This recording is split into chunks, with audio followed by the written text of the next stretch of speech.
Assalamualaikum warahmatullahi wabarakatuh. Halo teman-teman, selamat berjumpa kembali dengan Gemes Cat. Di perjumpaan kita kali ini, saya akan menghadirkan sebuah kisah yang sangat menarik dengan judul Pesugihan Tali Pocong. Saya ucapkan selamat mengikuti.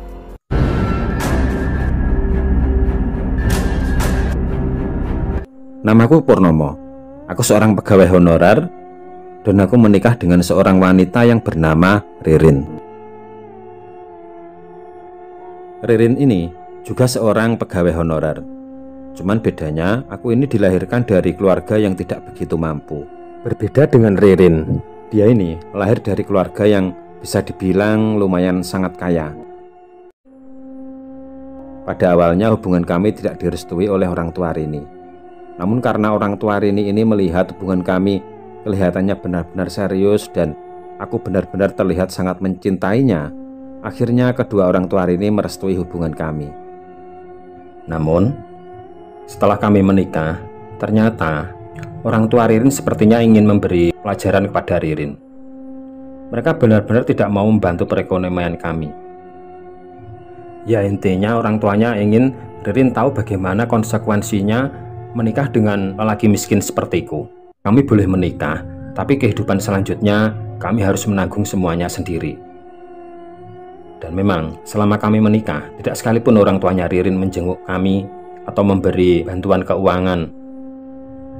Dan karena kami berdua sebagai guru honorer, tentu saja perekonomian kami tentu serba kekurangan.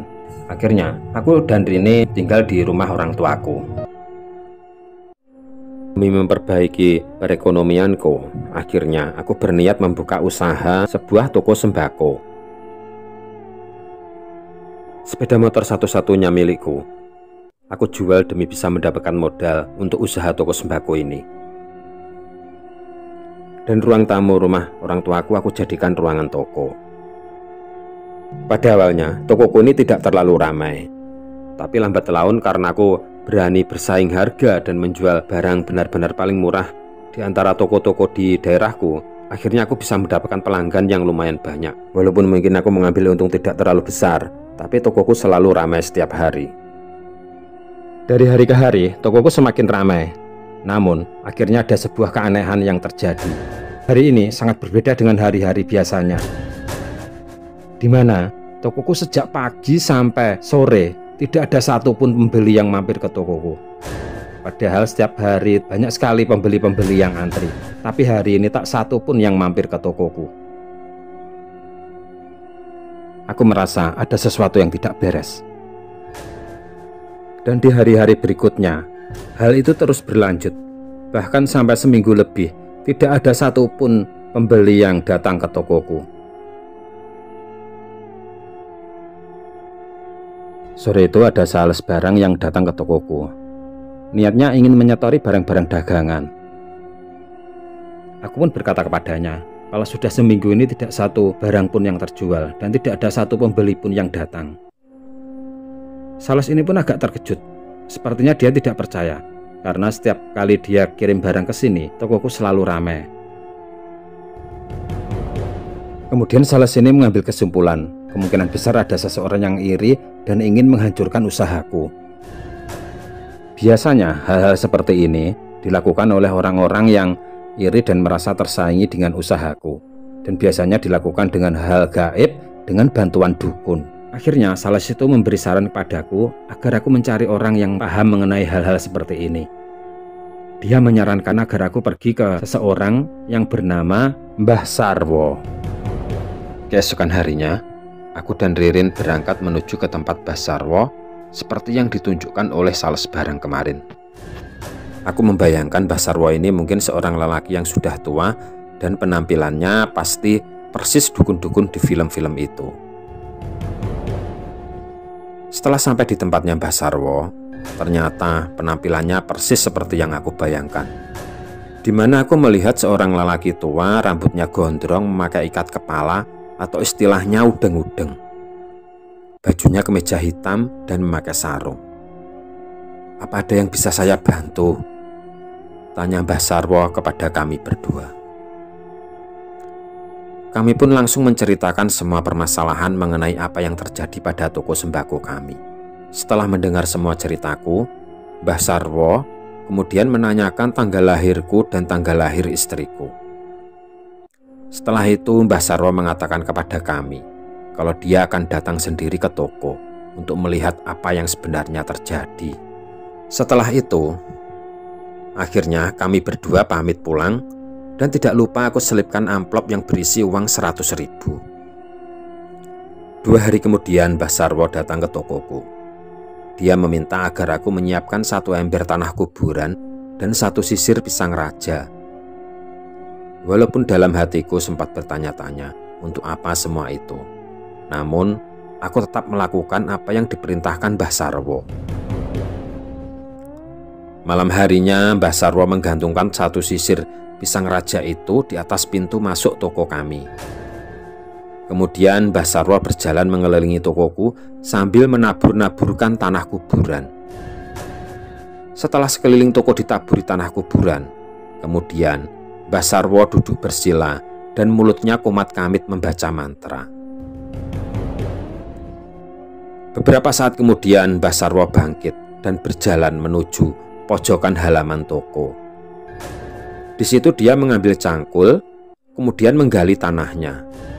Beberapa saat kemudian Mbah Sarwo menemukan sebuah bungkusan menyerupai pocong. Bungkusan itu kemudian dibuka, dan ternyata isinya fotoku yang di belakangnya ditulisi tanggal lahir dan wetonku. Aku sangat terkejut sekali melihat hal itu. Siapa yang melakukan hal ini? Dan apa maksudnya? Gumamku dalam hati. Kemudian Mbah Sarwo menjelaskan kalau ada seseorang yang tidak senang kepadaku dan ingin mencelakaiku dengan membuat tokoku menjadi sepi. Setelah itu Mbah Sarwo kemudian membakar bungkusan yang berwujud seperti pocong itu. Dan setelah bungkusan itu terbakar, aku merasakan aura yang berbeda di tokoku dan sekitarnya.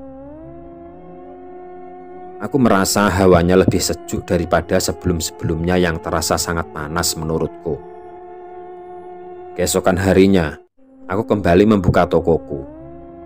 Dan sungguh di luar dugaan, hari itu dan hari-hari berikutnya, tokoku benar-benar sangat ramai, bahkan lebih ramai daripada sebelum tokoku diganggu oleh orang-orang yang tidak suka denganku. Sebagai ucapan terima kasih, aku ingin kembali ke tempatnya Mbah Sarwo untuk memberi bingkisan ala kadarnya sebagai rasa syukurku. Keesokan harinya, aku dan istriku kembali mendatangi rumahnya Mbah Sarwo. Setelah memberikan bingkisan dan amplop berisi uang, kami pun ngobrol santai. Namun beberapa saat kemudian Mbah Sarwo sepertinya akan memulai sebuah pembicaraan yang sangat serius. Dia meminta aku dan istriku agak mendekat. Ternyata Mbah Sarwo menawari sebuah cara agar cepat mendapatkan uang lebih banyak dan dalam waktu singkat. Aku dan istriku pun mulai tertarik dengan ucapan Mbah Sarwo. Lantas, cara apa yang harus kami lakukan, Mbah? Tanyaku. Kemudian Mbah Sarwo melanjutkan kata-katanya. Mbah Sarwo mengatakan kalau cara itu adalah sebuah pesugihan. Aku sangat terkejut sekali. Walaupun aku ini mungkin bukan orang yang begitu taat beragama, namun untuk menempuh cara seperti itu, aku benar-benar tidak berminat. Aku pun berusaha menolak dengan halus. Namun ternyata berbeda dengan Ririn istriku.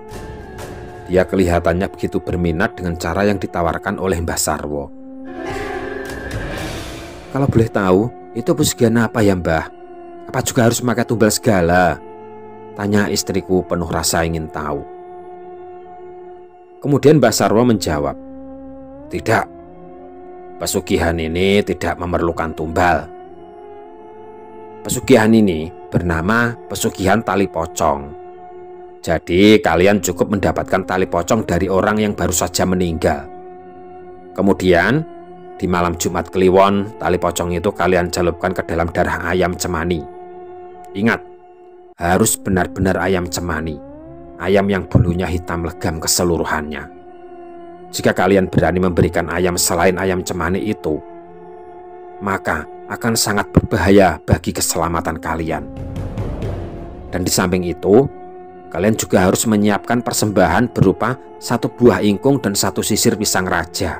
Jika kalian melakukan semua ini dengan benar, maka dalam waktu singkat, kalian akan menjadi orang paling kaya di desa ini.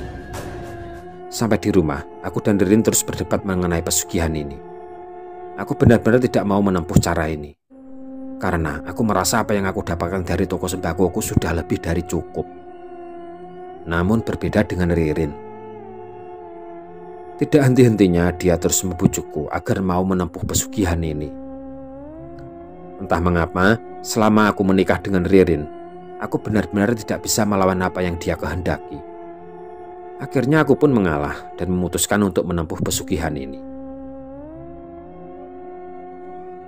Sejak saat itu, setiap ada orang yang meninggal, aku langsung datang ke pemakamannya dan pura-pura membantu ikut memasukkan jenazah ke dalam kubur.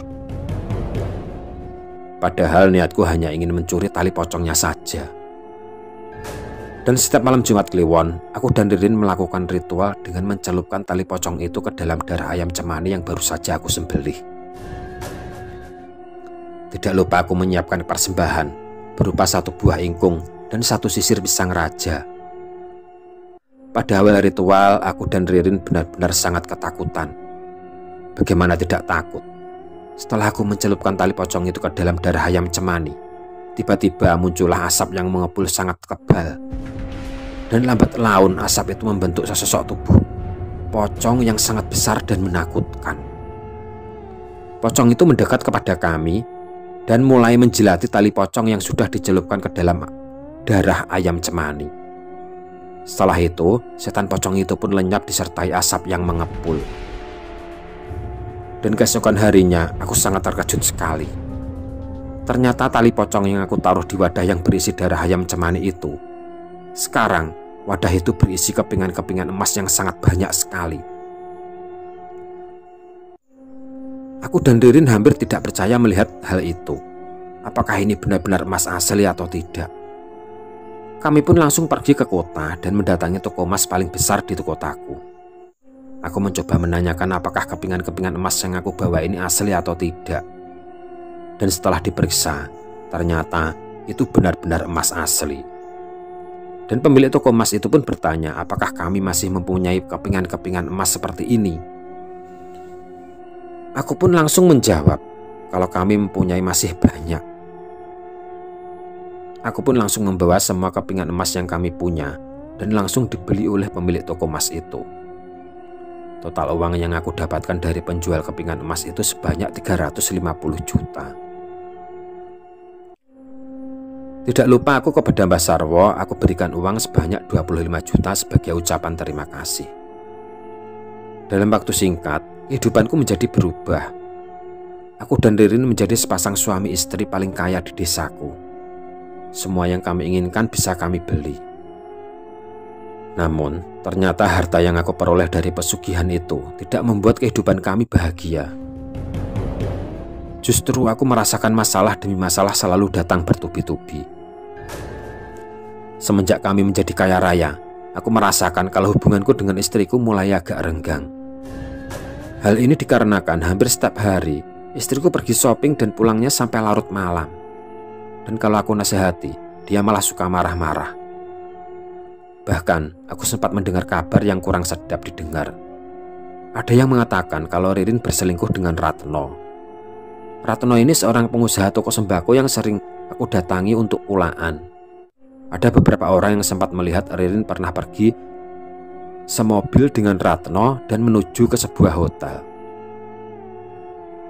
Namun jika hal ini aku tanyakan kepada Ririn, dia langsung marah-marah kepadaku dan aku sepertinya benar-benar tidak berdaya. Karena kehidupannya sangat royal dan aku juga sudah malas membuka toko dan juga malas melakukan ritual, lambat laun keuangan kami pun mulai menipis. Akhirnya, aku dan Ririn kembali melakukan ritual pesugihan tali pocong. Setelah menunggu sekian lamanya, akhirnya ada tetangga kami yang meninggal Dan seperti biasa, aku pun berpura-pura membantu memasukkan jenazahnya ke dalam kubur. Dan tidak lupa aku curi tali pocongnya. Namun untuk ritual kali ini, aku kesulitan mendapatkan ayam cemani. Ririn yang aku tugasi untuk mencari ayam cemani, dia malah tidak pulang-pulang padahal hari sudah malam. Dan malam Jumat Kliwon akan segera berakhir. Namun menjelang tengah malam, akhirnya Ririn pulang juga dengan membawa ayam cemani. Dan kemudian seperti biasa, kami melakukan ritual pemanggilan pocong. Namun, ritual kali ini benar-benar sangat berbeda dengan ritual sebelumnya. Aku melihat penampakan pocong itu benar-benar seperti menampakkan wajah yang sangat marah. Ketika pocong itu selesai menjilat tali yang dicelupkan ke dalam darah ayam cemani itu, tiba-tiba pocong itu meraung sangat keras dan matanya melotot ke arah istriku. Setan pocong itu langsung meludahi wajah istriku dan langsung menghilang. Ririn langsung berteriak kesakitan. Dengan segera aku membawa Ririn ke rumah sakit. Setelah melalui berbagai proses pengobatan, ternyata Ririn matanya menjadi buta. Beberapa hari kemudian, aku mendengar kabar kalau Ratno yang dikabarkan menjadi selingkuhannya Ririn telah tewas tertabrak mobil. Menurut saksi mata, sebelum Ratno tertabrak mobil, dia berteriak-teriak seperti melihat setan pocong dan akhirnya dia berlari tanpa arah yang berakibat tewas tertabrak mobil. Setelah kabar itu aku ceritakan kepada Ririn. Dia langsung bertekuk lutut di depanku dan meminta maaf. Aku pun agak keheranan apa yang sebenarnya terjadi. Akhirnya Ririn bercerita kalau memang sebenarnya dia ini berselingkuh dengan Ratno. Dan ketika di malam ritual itu, gara-gara dia shopping bersama Ratno, Ririn lupa untuk mencari ayam cemani. Dan akhirnya Ratno mengusulkan untuk memberikan ayamnya yang berwarna hitam, tapi di bagian kepalanya ada sedikit warna putih. Sebenarnya Ririn sudah menolak ayam itu karena tidak memenuhi syarat. Namun Ratno membujuknya kalau dia bisa menyemir kepala ayam itu menjadi hitam legam. Akhirnya Ririn pun tidak punya pilihan karena waktu sudah hampir habis. Dia pun menuruti kata-kata Ratno dan membawa ayam yang kepalanya baru saja disemir itu ke tempat ritual. Dan ternyata hal itu menyebabkan peristiwa yang sangat fatal dan tragis yang membuat setan pocong itu sangat marah dan membuat mata Ririn menjadi buta. Dan kemungkinan besar setan pocong ini juga menteror Ratno karena dialah yang menyebabkan ayam yang bukan ayam cemani menjadi persembahan. Mendengar semua cerita itu, aku hanya bisa menghela napas panjang. Sempat terlintas untuk menceraikan Ririn. Namun melihat kondisinya seperti itu, aku tidak tega. Dan sepertinya Ririn benar-benar sudah ingin bertobat. Aku pun hanya bisa berkata kepada diriku sendiri, semuanya sudah terjadi, percuma disesali. Yang penting sekarang aku ingin hidup normal dan tidak ingin menempuh cara pesugihan apapun. Aku ingin mendapatkan rezeki dengan jalan yang wajar dan halal.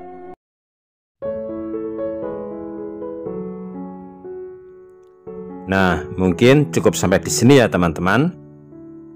Semoga saja cerita yang saya kisahkan hari ini bisa menghibur teman-teman semuanya dan kita bisa mendapatkan hikmah dari cerita kita ini. Jangan lupa komen, like, dan subscribe. Sekian dan terima kasih, semoga bermanfaat. Wassalamualaikum warahmatullahi wabarakatuh.